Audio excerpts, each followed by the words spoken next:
Today we're taking a look at the novel The Great Gatsby and a little bit at the historical context and a bit of an introduction of the author. So our author wrote, it was an age of miracles, and that was what deemed the Jazz Age. He also wrote it was an age of art, it was an age of excess, and it was an age of satire. So who is our author? Well, F. Scott Fitzgerald, Francis Scott Fitzgerald, was born in 1896 and dies in 1940. Let's start off with him. Francis Scott Key Fitzgerald was born in St. Paul, Minnesota on September 24, 1896. His parents, although poor, had some social status. Even today, the Fitzgeralds are known for working in mom and pop shops of construction and home improvement centers around St. Paul, Minnesota area. Now, Fitzgerald was named after his second cousin, Francis Scott Key, who was the author of The Star-Spangled Banner. So while his family was not prosperous, Fitzgerald's mother nurtured social ambitions in her only son. So an elderly aunt helped finance his tuition at a private Catholic boarding school in New Jersey called the Newman School, and then in 1913, he went on to Princeton University. At the time, Princeton University was viewed as a training ground for the American upper class. So coming from a background of what he deemed financial anxiety while at Princeton, Fitzgerald developed a fascination with rich people. So while his grades were low, he excelled in his writings for the Princeton Triangle Club's Dramatic Society and for their paper, the Princeton Tiger. Now, Fitzgerald's writing from that time shows that he was self-conscious about the differences between himself and his wealthy classmates. Although his grades were suffering, Fitzgerald was more upset with his struggles to make the Princeton football team. And here we have a picture of him on the left-hand side. So in 1917, during his third year at Princeton, Fitzgerald left school in order to enlist in the United States Army. Now, after passing a special examination, he was commissioned a second lieutenant in the infantry. In June 1918, while stationed at Camp Sheridan near Montgomery, Alabama, 21-year-old Fitzgerald met and fell madly in love with 18-year-old Zelda Sayer. Now, she was a local debutante, the youngest daughter of an Alabama Supreme Court judge. So while he is coming from a not very prosperous, not very wealthy family, he did go to Princeton where a lot of wealthy upper-class people would go. And as he's being stationed in Camp Sheridan to go off to World War I, he is meeting and falling in love with an upper-class young woman. Now, after being discharged from the Army in 1919, Fitzgerald went to New York to seek his fortune so he could marry Zelda. By the day, he worked in an advertising agency, and by night, he wrote stories and submitted them to magazines. Unfortunately for his efforts, he collected nothing but rejection slips. While Fitzgerald was failing financially as a writer, Zelda broke their engagement. She was unwilling to live on his small salary in the advertisement business, so Fitzgerald returned to his parents' house in St. Paul to rewrite his first novel, and this time changing the title to This Side of Paradise. This time, the novel was accepted by Scribner's and published in March of 1920 when Fitzgerald was 23 years old. He called it The Story of the Youth of Our Generation. Considering it being daring and intellectual, This Side of Paradise was a smashing success and an immediate bestseller. Fitzgerald was perceived as a style setter for the 1920s, and he achieved celebrity status almost overnight. Following his great success as a writer, Fitzgerald and Zelda resumed their engagement and were married in St. Patrick's Cathedral in New York in 1920. Now, they had a daughter, their only child, named Frances Scott Fitzgerald, Scotty, and she was born in October of 1921. So the life of 1920s in Fitzgerald's life was a mirror to the events that was occurring nationally during that decade. And we call that decade the Roaring Twenties, and it's also commonly referred to as the Jazz Age because that was actually penned by Fitzgerald.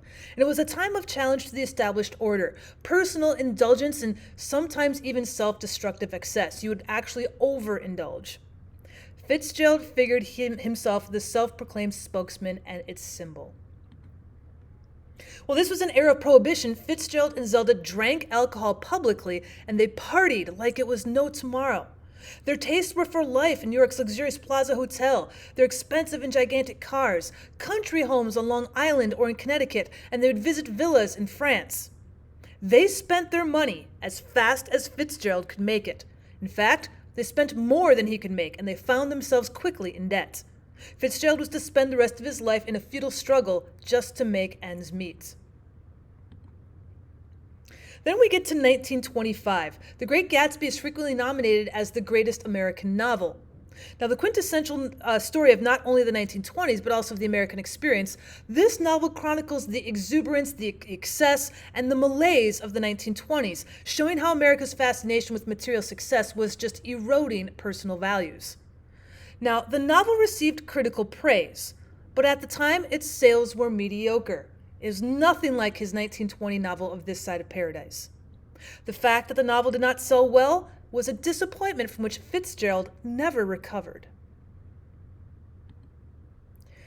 So life in the second half of the 1920s became more desperate.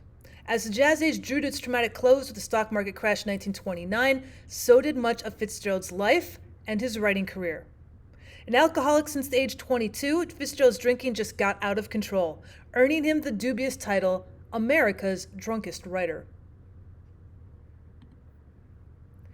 Then in 1930, Zelda suffered the first of several complete nervous breakdowns. She spent the last 18 years of her life in sanatoriums in Europe and the US. Now, to pay Zelda's high medical bills and his other debts, Fitzgerald focused on writing short stories for popular magazines, for example, the Saturday Evening Post and for Esquire. He also worked in Hollywood as a screenwriter. Now, on December 21st, 1940, while he was in Hollywood, Fitzgerald died of a heart attack. He was only 44 years old. Fitzgerald's early death is often attributed to alcoholism and the pressure to earn money to pay his debts. And of course, that was all contributed to the collapse of the decade and moving into the Great Depression. But what happened to Zelda? Well, in 1948, a fire broke out in the kitchen of the Highland Hospital in Asheville, North Carolina, where Zelda was still being treated. The fire moved to the dumbwaiter shaft and it spread onto every floor. Now, the fire escapes were wooden and they caught fire as well. 9 women in this hospital died, including Zelda. She was 48 years old. So let's move on to what the Roaring Twenties meant. Well, Fitzgerald himself coined the term the Jazz Age, and it's a reaction to the death and destruction and the loss of innocence from World War I. During this time, there was a mass migration from rural areas into American cities where parties were bigger, the pace was faster, the buildings were higher, and the morals looser. That comes from Fitzgerald himself. Some also call it the first truly modern decade when we look at the technology that is being used very commonly by most people in the 1920s. The changing role of women also happens to affect the 1920s. In 1920, the 19th Amendment in the United States was passed. Now, this granted women suffrage. They now have the right to vote. New jobs also opened up during World War I, and women did not want to give the jobs up when the men came back home from the war. Also, more women began to go to college. One of the types of women subset in the 1920s were called the flappers. They were considered modern women in the 1920s. Usually you're seeing a young, rebellious, fun-loving, and bold woman. You would know them by their short hair and their short dresses. When we say short dresses in the 1920s, that meant you could see their knees. They usually wore more makeup. Most women before the 1920s wore very little, if any, makeup. Especially lipstick in the 1920s was very bold colors. Their attitudes also changed in public. For example, before the 1920s, it was considered immoral to see a woman smoking and drinking in public. Now it's going to become quite common. So for the fashion, again, as we can see in the 1920s, this is a 1926 fashion plate of a typical flapper dress style. You can see that the sleeves are very long, but they're also very loose flowing. The dresses are going to come up to the knees. The shoes are quite pointed, they are high-heeled, and women are all going to be wearing hats, particularly showing that they have shorter hair. Also, you can see in the fashion plates, the women are very heavily make-upped, and some of the women might even wear gloves and have clutch purses. Another thing that happens in the 1920s is the Prohibition era. The 18th Amendment in 1919 in America prohibited the making, selling, or transportation of alcohol. This would last throughout the entire decade. The Volstead Act, also passed by Congress, enforced prohibition. Now, it was ignored by most of the cities, especially on the East Coast. So the 18th Amendment wasn't really highly pushed, so when Congress passed the Volstead Act to enforce prohibition, you're going to see most of the cities in the East kind of ignore or at least even be bribed by people who are transporting alcohol. And here are some pictures where we do see some people actually going through with the Volstead Act, and they're actually destroying some of the alcohol on the bottom of the page. However, you also see some people on the top of the page creating their own alcohol at home or actually asking to repeal the 18th Amendment. So what is the success of Prohibition? Well, the consumption of alcohol did actually decrease across the U.S., and the arrest for drunkenness decreased across the U.S. But why then does Prohibition eventually fail? Well, even though we see the consumption and arrests decreasing, it's not really being enforced. Some police departments were being bribed, some were corrupt, some just didn't care, some of them were scared of the gangsters in the larger cities. So most people didn't take Prohibition seriously. They either made their own alcohol or found a way to get their own alcohol. They drank anyway. And the crime wave that began along with the Prohibition movement made most people think that the amendment should be repealed. Organized crime got involved in bootlegging, the illegal selling of alcohol, and because of this, the money for these crime waves just absolutely skyrocketed. And the most famous gangster of the 1920s that's involved in bootlegging was Al Capone from Chicago. And here he is.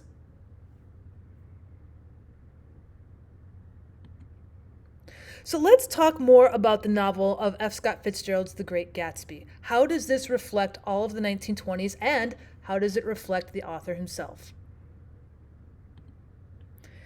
Well, Francis Cougat's jacket design for The Great Gatsby is usually the most celebrated and widely disseminated jacket art in American literature. You can see it on the left-hand side here. After appearing in its first printing in 1925, it was revived more than a half a century later for the Scribner Library paperback editions. So Cougat's painting is iconic. We have these sad, hypnotic, heavily outlined eyes of a woman, and they're kind of beaming like headlights throughout the night sky. Their irises are transfigured into reclining female forms, so you have this very feminine appearance. From one of the eyes streams a green luminescent tear. We'll talk more about the green light later for the book. There are brightly rouged lips that complete the sensual triangle, very feminine appeal, very 1920s color look. And then below on the earth, you can see brightly colored carnival lights blazing before a metropolitan skyline, the idea of partying through the night, the idea of bright lights in a big city. So let's take a look at the main characters of the story. Starting off with the character, the Great Gatsby, that would be Jay Gatsby. Jay Gatsby is a former Midwesterner who moved east in order to win over Daisy Buchanan, the love that he lost 5 years earlier. Now, his desire to win over Daisy leads him from poverty to extreme wealth. Unfortunately for him, in New York, he's going to be considered new money. Nick Carraway, however, is your main character. He is the novel's narrator. He's also a Midwesterner who has moved east. He also happens to be Daisy Buchanan's cousin. Now, Nick happens to move to a small house next to Gatsby's mansion in West Egg. He becomes Gatsby's neighbor. His Midwestern sensibilities give us an outsider's perspective on how wealthy socialites like the Buchanans in New York led their lives. So Daisy Buchanan, she is very beautiful, she is very delicate, the men around her seem to want to take care of her. Gatsby is obsessed with her. He wants to win her love back. Even the sound of her voice he finds absolutely mesmerizing. Now, she grew up in a wealthy and privileged family. She married a very wealthy man, Tom Buchanan, who's considered part of the old money elite. He didn't have to work to get his money, he inherited it. So Tom Buchanan is the husband. He is Daisy's hulking brute of a husband, as Daisy would call him. Tom comes from an old, wealthy Chicago family, and he takes pride that he has rough ways. Now, he leads the life of luxury in East Egg. For every day he goes off and plays polo, he's riding horses, he's driving fast cars. He doesn't need to work for a living. He commands attention through his wealth, his physical size, and his obnoxious behavior. Now, Jordan Baker is a professional golfer, and she has some questionable integrity, not only in the morals of her life, but in the game of golf as well. Now, she is a friend of Daisy's. She also represents women of the elite social class. She's also a wealthy socialite, just like Daisy. She's used to being admired by women wherever she goes as well. Fitzgerald often wrote about athletic women who played sports such as golf or tennis. It was considered very modern at the time. We're going to see through Jordan Baker that modern 1920s women, the women who could go out and dance the night away, women who can smoke and drink, women who actually can have jobs that were not considered very feminine-like. We also have the character of Meyer Wolfsheim. That is Gatsby's business associate and Gatsby's link to organized crime. Now, he's a professional gambler, and Wolfsheim is attributed to fixing the 1919 World Series. So again, he's very corrupt, he has a lot of power, and he likes to do illegal activities. Our other characters that we see in the book are George and Myrtle Wilson. George happens to be a local auto mechanic. Cars are a very prevalent force throughout the novel of the book, and so it seems to have some sense that we would have an auto mechanic. Tom Buchanan talks to him about cars. We see when we have Gatsby and Nick stopping by to get some gas that they are going to be stopping at the local auto mechanics owned by George Wilson. Now, George's wife, Myrtle, happens to be Tom's mistress. Nick does not want to be introduced to her, but in chapter 2, he will be forced to be introduced to Tom's mistress. So what is old money versus new money? Well, new money is somebody who has achieved the American dream. They have worked hard and they have made their fortune. They have made their land. They have worked in order to have their wealth. It's not very respected by the old money, the inherited money in the 1920s. If you have new money, you obviously can afford and you can buy whatever you want. But the people who are socialites who don't have to work every day to make that money don't respect the new money as much. Well, old money comes from family wealth. The people who have old money are usually born rich. It's not earned through work done by yourself. Usually they don't work at all. And that is what is respected above all in the 1920s. If you come from family money, that gives you more respect. So the setting to The Great Gatsby, we heard that our main characters, Jay Gatsby and Nick Carraway, come from the Midwest, but everything is actually settled in New York City. And most of the settings are outside of the city itself, and they are in a place called West Egg or East Egg. West Egg is where Nick and Gatsby live. That's going to represent new money. People are building new mansions in West Egg, so people who've earned their money live there. East Egg, where Daisy lives, the more fashionable area, represents old money. And you can see on our map over in the top right corner where West Egg and East Egg are basically in the same area of New York, but because they're two different peninsulas, there's an area for old money and an area for new money. Now, in order for them to get to New York, they would take the major train or they would take that major road from West Egg and East Egg and travel to the left-hand side of the picture. They would travel west, and you can see where Manhattan and the Bronx are. We have the Plaza Hotel where they're going to stay in Chapter 7, being outlined in Manhattan itself. So Manhattan, basically the city of New York City is where we're going to be playing through. The characters escape there for work and for play. Nick goes into the city for work. Otherwise, if they're going to go into play, like the Plaza Hotel, we go into Manhattan. We go into New York City proper.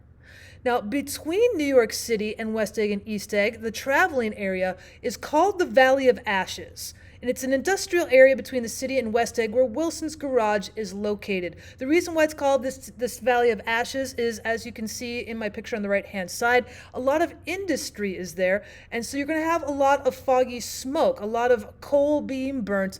And so it's almost like the ashes that are coming out of these chimney pipes are constantly falling to the ground like an ashen snow. We have a couple of symbols in the Great Gatsby we'll be watching for. One of them is the green light. There happens to be a green light at the end of Daisy's dock. Now, for practical reasons, that would be there in case somebody is sailing a boat at night. You don't want to crash into a dock. You're going to hurt your boat and maybe yourself. But the green light is not in the story for that reason. It's visible from Gatsby's mansion in West Egg. Remember, Daisy lives in East Egg, and right across the way is Gatsby's mansion in West Egg. This green light is going to represent Gatsby's hopes and dreams about Daisy. Green has a tendency to mean go. It has a positive idea towards it. So when he sees a green light, he understands Daisy is over there. He wants to go and get her. The Valley of Ashes, the area between West Egg and New York City, is a very desolate area. It's filled with industrial waste. It represents social and moral decay that we see during the 1920s. As all of these bigger and better places in East and West Egg are building up for the wealthier, and the wealthy also go and play in New York, we have these two areas that are very beautiful, places that only the wealthy can work and play. And in between the two areas, this is where the people who cannot afford either place have to live. We also happen to have Tom's mistress, Myrtle Wilson, living here. And so there's perhaps a bit of moral decay every time we go there in order to pick her up and take her into New York in order to have your mistress.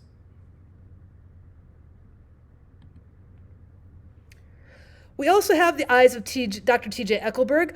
There's a decaying billboard in the Valley of the Ashes that we'll see first in Chapter 2, and we'll see it again and again every time we travel through the Valley of the Ashes.